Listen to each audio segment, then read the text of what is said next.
Oi, nosso país está vivendo atualmente um momento delicado e eu achei que seria interessante, como é a proposta desse canal, fazer um vídeo sobre a democracia.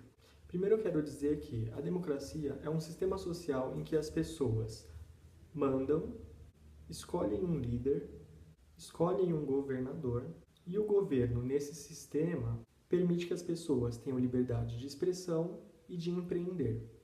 A ideia principal desse vídeo é que a democracia é o sistema que está mais de acordo com os indivíduos amadurecidos de uma sociedade. Ou seja, o sistema democrático é um sistema amadurecido. E uma pessoa ser amadurecida significa ser saudável. E amadurecido, para mim, para a linha teórica que eu me baseio, significa ter a mesma idade emocional que a sua idade cronológica. Como essas ideias que eu vou mostrar para vocês partem do estudo do indivíduo, é desse ponto que segue também o estudo da sociedade. Algo muito característico de uma democracia é o sistema de voto.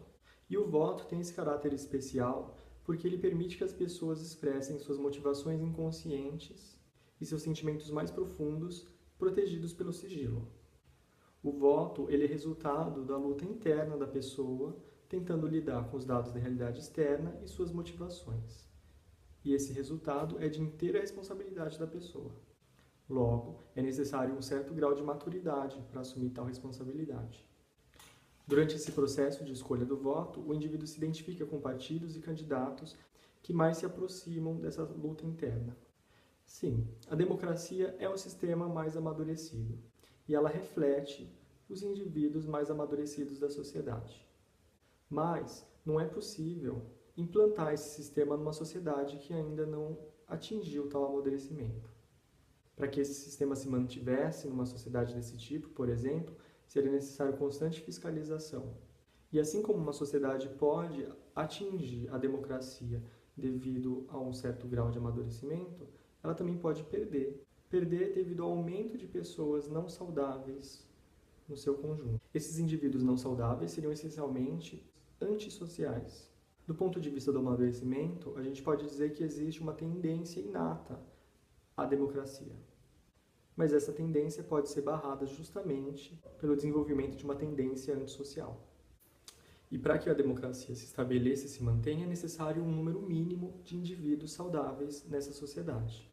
Ou seja, a porcentagem de indivíduos saudáveis tem que ser suficiente para carregar aqueles indivíduos não saudáveis. E como eu já disse, caso essa proporção se desequilibre, a democracia pode findar. Eu não vou falar nesse vídeo sobre a tendência antissocial, mas o que a gente precisa saber sobre esses indivíduos, se é que podemos chamar de indivíduos, é que em muitos casos eles precisam de uma moldura. Eles se identificam com a figura do ditador, devido à sua insegurança e falta de conhecimento de si mesmo. O problema no caso desses indivíduos antissociais é que eles pedem essa moldura, mas não há quadro. Ou seja, não há ninguém ali. Então a gente pode dizer que a sociedade ela é composta por alguns tipos de indivíduos. Os indivíduos saudáveis, os indivíduos que estão em cima do muro, os indivíduos plenamente antissociais e os indivíduos que são antissociais disfarçados. Os antissociais disfarçados são aqueles que são pró-sociedade, mas anti-individualidade. Ambos os antissociais quanto os antissociais disfarçados são pessoas não maduras e não são capazes de viver conflitos internamente. Por isso eles colocam os conflitos no mundo externo. Para que se possa viver um conflito interno, é necessário que a pessoa tenha adquirido a capacidade de se deprimir. O deprimir-se, nesse caso, resulta da ambiguidade vivida durante um conflito interno. Então, a pessoa que adquiriu a capacidade de se deprimir pode viver esses conflitos internamente sem precisar colocá-los no mundo externo. O problema desses indivíduos antissociais disfarçados é como eles são pró-sociedade, mas anti-individualidade, eles podem seduzir a população e rapidamente adquirir postos de comando. E lá eles vão se juntar a antissociais plenos, o que pode ser muito perigoso para uma sociedade. Quando um sistema democrático cai, um sistema ditatorial pode surgir devido à necessidade daqueles que são mais imaturos. Ou seja, determinado sistema de governo surge a partir da necessidade da sua população. Um exemplo em menor escala disso é o sistema prisional ou lares de crianças difíceis, nas quais essas crianças difíceis, por exemplo, requerem que os cuidados administrados sejam mais do tipo ditatorial.